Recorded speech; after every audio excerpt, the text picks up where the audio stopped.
Y damos inicio y le damos la bienvenida a la doctora Annalisa Di Rocco. Ella es médico cirujano egresada de la Universidad Central de Venezuela, la Escuela Vargas. Tiene un posgrado en ginecología y obstetricia. Es especialista en endometriosis y en el manejo clínico e inmunológico. Tiene una especialidad médica en ciencias forenses y derechos de la mujer y el niño por el Ministerio Público.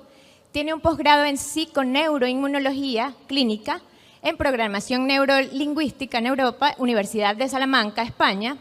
Es especialista avanzado en microbiota intestinal y de órganos reproductores, por España también, y tiene un máster en manejo nutricional de las enfermedades y el embarazo. Es miembro titular de la Sociedad de Obstetricia y Ginecología de Venezuela, es miembro titular de la Federación Internacional de Ginecología y Obstetricia, es miembro titular de FRASOC, es miembro de la Sociedad Española de Microbiota, miembro de la Sociedad Venezolana de Microbiota, Probióticos y Prebióticos. Ejerce su práctica privada en el Centro Clínico Profesional Caracas y asesorías online médica en pacientes con endometriosis y trabaja en investigación clínica en microbiota, endometriosis e infertilidad. Su charla se denomina Determinación de genoma bacteriano en endometriosis. Bienvenida, doctora Annalisa.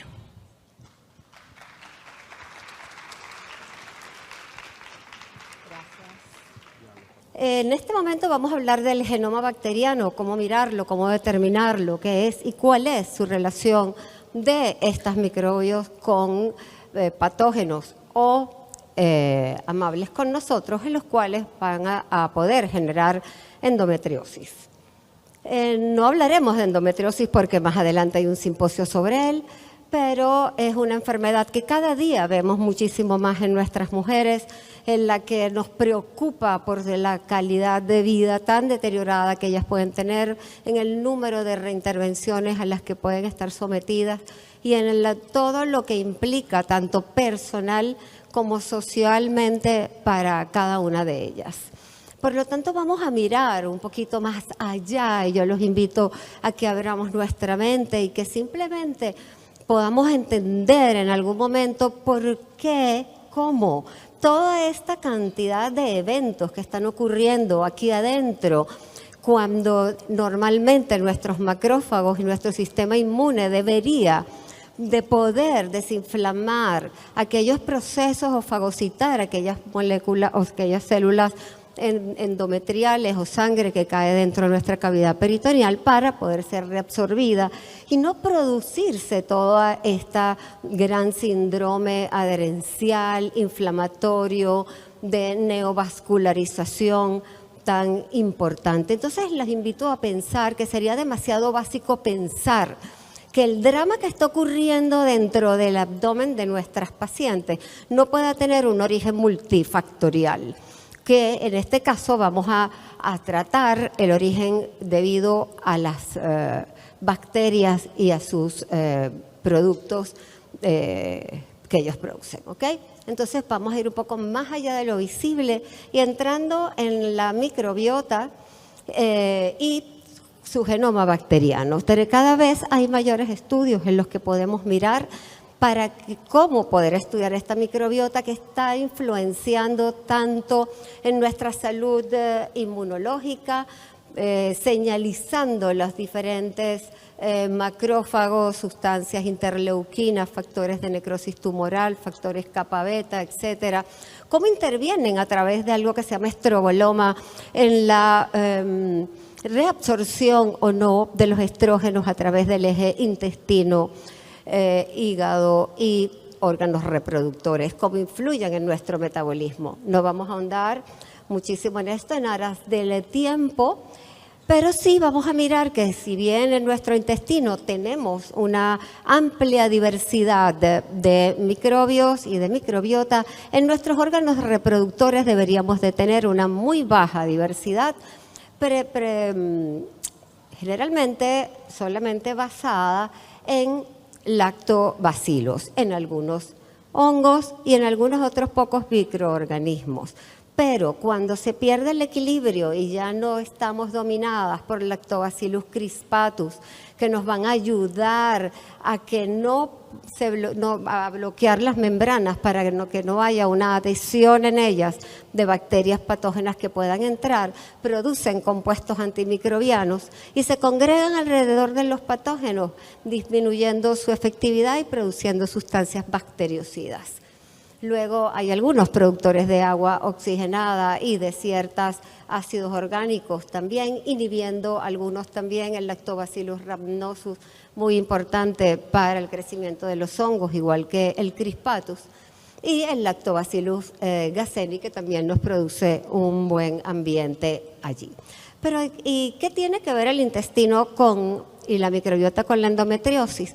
En el intestino es el lugar donde están el mayor número de bacterias y a través de las vías linfáticas o de la vía externa o peritoneal van a ser el gran reservorio y el donante de los lactobacilos que por gradiente de pH van a ir hacia a la colonización de la vagina, del cuello, del endometrio, de las trompas, quizás en el ovario, y se han demostrado también que en el peritoneo conseguimos algunos lactobacilos.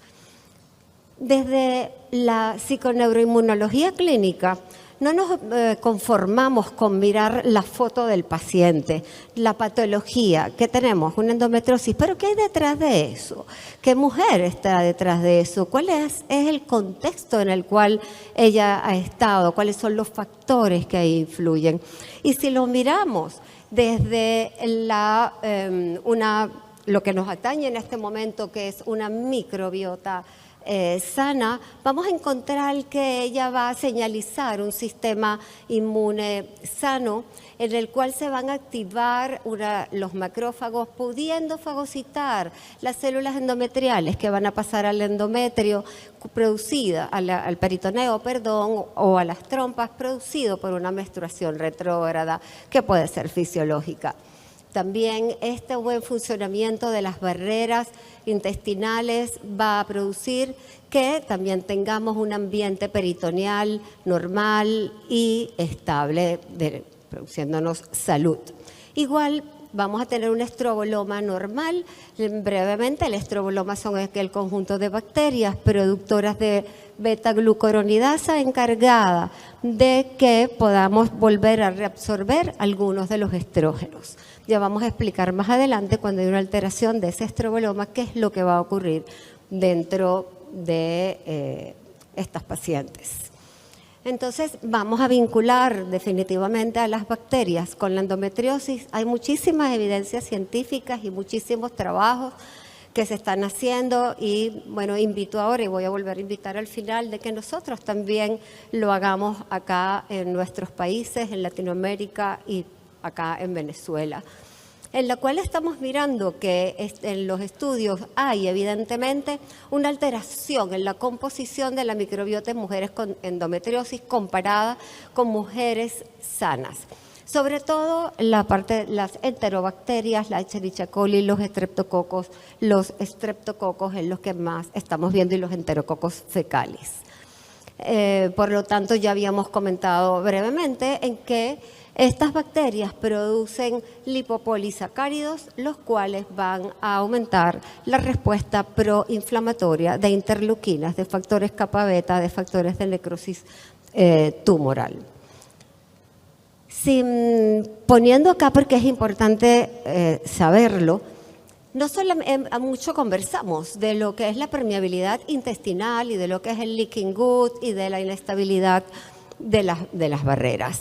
Pero resulta que la barrera endometrial es exactamente igual a la del intestino, con las mismas tight junction, con una capa de moco y con una cantidad de microorganismos llamados lactobacilos que lo protegen. La inestabilidad de esas barreras, producida generalmente por los mismos factores que pueden alterar una microbiota intestinal, como pueden ser algunos alimentos muy proinflamatorios, alteraciones de neurotransmisores como el GABA y el cortisol, pueden hacer que también esta barrera uterina esté permeable. Esto es muy importante porque a la hora de abordar a una paciente con endometriosis tenemos que mirar también su vida, sus emociones y también sus niveles de cortisol, porque las bacterias también van a estar influenciadas y aumentadas la reproducción de bacterias patógenas por estos neurotransmisores del estrés. Entonces, ¿qué ocurre en esta Field Medicine en las mujeres con endometriosis? Comenzamos con una disbiosis, lo que va a producirnos entonces una alteración de la barrera, un aumento de la permeabilidad, va a producir un paso de los metabolitos microbianos, produciendo una contaminación, por lo tanto una activación del sistema inmune innato y adaptativo, produciendo un aumento de las sustancias proinflamatorias, citoquinas, y también una angiogénesis y factores de crecimiento tumoral, que es lo que vemos en los abdómenes de estas pacientes. Una inmunosupresión selectiva y también un aumento de la adhesión, vascularización, y en el estroboloma alterado vamos a tener un aumento de los estrógenos en el nivel circulatorio. Muchas veces en estas pacientes sabemos que tienen ambientes hiperestrogénicos, pedimos simplemente un estradiol que va a estar normal, pero resulta que generalmente es un estrógeno que ha vuelto a entrar por acción de las beta-glucuronidasas y que es 10 veces superior en cuanto a acción de hormona de crecimiento que el estrógeno natural producido inicialmente en nuestros ovarios, por lo tanto teniendo un factor de crecimiento mucho más grande, aumentando las lesiones. Por lo tanto es muy importante estar pendientes de la salud tanto del intestino como del endometrio. Aquí podemos mirar cómo los lipopolisacáridos producidos por las enterobacterias, por ejemplo aquí de la Escherichia coli, van a pasar a través de la barrera, van a tener contacto con el sistema inmune, produciéndose entonces sobre nuestras células, adheriéndose a las Toll-like receptor que tenemos en todas nuestras células, sobre todo las Toll-like receptor 4, en las cuales el lipopolisacárido tiene mucha afinidad, haciendo que comience una cascada proinflamatoria muy importante con activación de células T y de células B, y por lo tanto vamos a tener la patología en toda su más grande expresión. Igualmente se han determinado receptores de lipopolisacáridos, estos Toll-like receptores, en número bien aumentado en la superficie de los ovarios. Por lo tanto, es por lo que mayormente podemos sospechar, y ya se han encontrado en estudios en el que se estudia por nueva secuenciación genómica piezas en las que tenemos la presencia genómica de enterobacterias, sobre todo también los estreptococos. La literatura nos dice que el 30-80% de las pacientes con endometriosis tienen disbiosis. No voy a explicar esto porque ya lo hemos hablado. Y aquí tenemos una bibliografía para que puedan respaldar pues, lo que hemos estado comentando anteriormente. ¿Cuáles son los avances científicos más recientes y la tecnología con la que podemos contar ahora para poder estudiar este mundo de la microbiota y de la eubiosis o disbiosis de ella? Conocemos clásicamente el cultivo de los microorganismos, el PCR. Muchas veces no los vemos con estas técnicas, y tenemos actualmente las secuenciaciones de ADN que también ya están muy al alcance de nosotros en nuestros consultorios, y la secuenciación 16S-RNA, en la cual vamos a mirar mucho más detalladamente cuál es el genoma de la bacteria que está allí, porque por su cantidad y por su sensum quorum, a veces por los métodos diagnósticos que nombramos de primeros, no podemos evidenciarlos.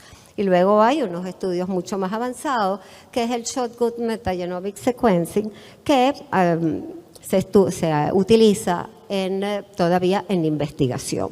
Entonces, ¿en qué consiste esta nueva secuenciación genómica de las bacterias? Consiste en que si yo tengo este cuadro representado aquí, armado como si fuera un rompecabezas, yo voy a romper esa bacteria, si fuera el cuadro completo, en unas piezas de puzzle, las cuales las voy a ir lavando, voy a mirar su ADN, lo voy a secuenciar, voy a mirar sus nucleótidos y después voy a elaborar un diagnóstico y decir: este es este individuo. Entonces, a través de llevarlo a su más mínima y microscópica expresión, yo después sé quién es el individuo que está en ese lugar.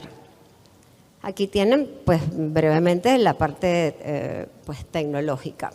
¿Qué hacemos entonces aquí? Vamos a identificar la secuenciación de lo que llamamos los aplicones de las bacterias, de los hongos y de algunos protistas a través del 18S si fuera necesario. Y con la metagenómica Shotgun analizamos el ADN completo. Pero por lo pronto y clínicamente nos está funcionando muy bien el 16S-rNA, que es el que tenemos a nuestra disposición. Aquí tenemos bibliografía para que puedan tomarla en cuenta y hay bastante información sobre esa. ¿Y cómo lo podemos hacer? Lo podemos hacer tomando unas muestras de endometrio con una cánula de Pipel y mandarla a través de unos medios de transporte especiales y también de flujo vaginal de fondo de saco posterior. De esta manera, a través de este estudio realizado por MicroBE, vamos a poder entonces analizar si esta microbiota está en equilibrio o no está en equilibrio, qué lactobacilos tenemos, cuál es la composición de todos estos lactobacilos, porque no todos los lactobacilos son buenos. Hay un lactobacilo que se llama inert, que está relacionado con gran patología y con muchos otros patógenos. Entonces no podemos simplemente conformarnos con que nos digan que es una vagina que tiene lactobacilos, sino ver realmente qué cepa de lactobacilos tenemos.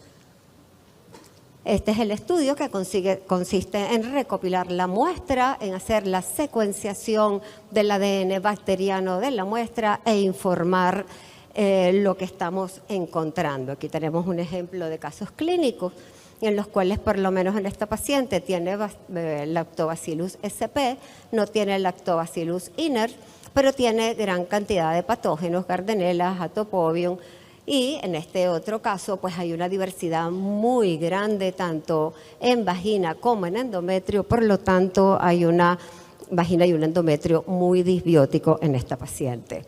Entonces, aquí hicimos una comparación, estos son estudios de España y estamos empezando a hacer en Venezuela.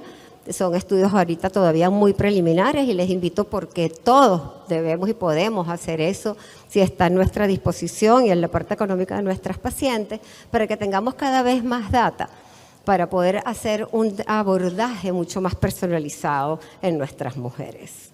Entonces, aquí hay una comparativa de que la coincidencia entre cuál es la disbiosis entre la vagina y el endometrio en Europa se ha encontrado que es un 73,18% y en 73,17% en América Latina y 78,64% en Europa. O sea que generalmente van como muy afines ambas.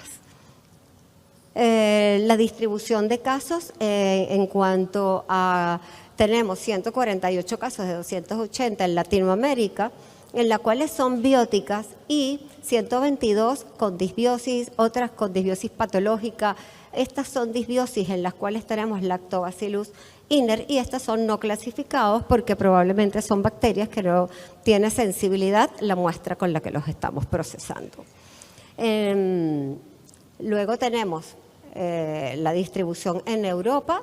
También tenemos una cantidad de disbióticos en estos mismos casos. No me voy a extender mucho por aquí porque ya me van a mirar feo.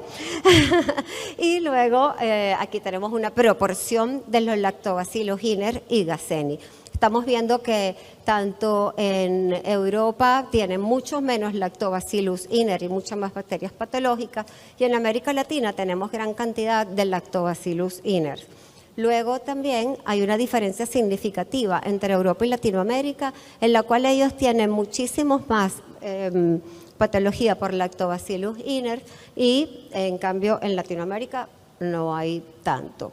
Luego, este es bien importante porque estamos viendo que las Gardanelas vaginalis son mucho más frecuentes en Europa, en cambio en Latinoamérica y en Venezuela es el estreptococo y el estafilococo el que más encontramos en las muestras de nuestras mujeres. Por lo tanto, el abordaje, si queremos en algún momento, y me adelanto aquí un poquito, hacer un abordaje con antibiótico-terapia, que preferiblemente sería local y no sistémica para no deteriorar tanto, pues tampoco el tracto digestivo, aunque tenemos que mejorar ese reservorio natural, pero tenemos que irnos con mucho cuidado, porque este es un sistema muy lábil y no podemos tomarlo muy a la ligera, porque tampoco conocemos mucho, pero sí conocemos que su desequilibrio puede estar enfermándonos cada día más. Particularmente en mis pacientes, que tengo 25 casos con endometriosis ya tomados, tenemos que el 62% de las muestras son disbióticas por otros patógenos y 38% con Lactobacillus iners. Igualmente, bueno, aquí tenemos los porcentajes, también tenemos otros lactobacilos y las lactodisbióticas y luego aquí vamos a ver que los patógenos más frecuentes en la población venezolana, en las pacientes que tienen endometriosis e infertilidad, son los estreptococos junto con las enterobacterias. Mis pacientes son todas con endometriosis y encontramos que en la mayoría el estafilococo es el que en primer lugar está ocupando, avalado por la literatura internacional, que también es el que más se está encontrando. Aquí tenemos más trabajos científicos. Y entonces, ¿qué es lo importante aquí? Que debemos primero hacer un buen diagnóstico de nuestras pacientes, ofrecerles todas las herramientas que podamos, no conformarnos simplemente con una cirugía, llevar a nuestras pacientes también a un abordaje médico, hacer una cirugía cerrada en el que la paciente y nosotros seamos sus propios cirujanos a través de unos cambios de estilo de vida, de un diagnóstico adecuado, llevarlas de manera más adecuada a sus intervenciones si han de ser realizadas, en que tengan cada vez menos reintervenciones, porque estamos también tratando cuál es la base del proceso proinflamatorio que hace que después estas pacientes recidiven la enfermedad. Probablemente los lipopolisacáridos estén muy implicados en ello. Entonces invito a la utilización de antibióticos generalmente localizados, probióticos y prebióticos de cuarta generación, cepa específica. No todos los lactobacilos sirven para lo mismo. Los lactobacilos y todos los probióticos que necesitamos reinsertar tienen que ser de laboratorios certificados. Tenemos que hacer una buena búsqueda de ellas, que sean de origen humano de cuarta generación y de cepa específica para que podamos obtener los resultados que esperamos. Porque si usamos cualquiera que pueda existir por allá en el mercado o en los Amazon, pues podemos entonces no tener la satisfacción necesaria y tampoco nos vamos a frustrar y va a frustrar a nuestro paciente porque va a decir que no está funcionando. Es porque esto es una terapia biológica en la que tenemos que, muy novedosa y que tenemos que estar de acuerdo. Y luego las estrategias de vida y de alimentación que son tan importantes. Entonces les invito a que hagamos estas investigaciones, a que cada vez más estemos cerca de nuestros pacientes. Tenemos muchísimas cosas que hacer, vamos a hacerlo. La medicina siempre es cambiante, esta es la nueva dimensión de nuestras pacientes para poder estudiarlo y nosotros como médicos. Así que bueno, muchísimas gracias. Esto ha sido simplemente una pincelada, pero gracias por estar aquí. Espero haber sembrado la duda en ustedes.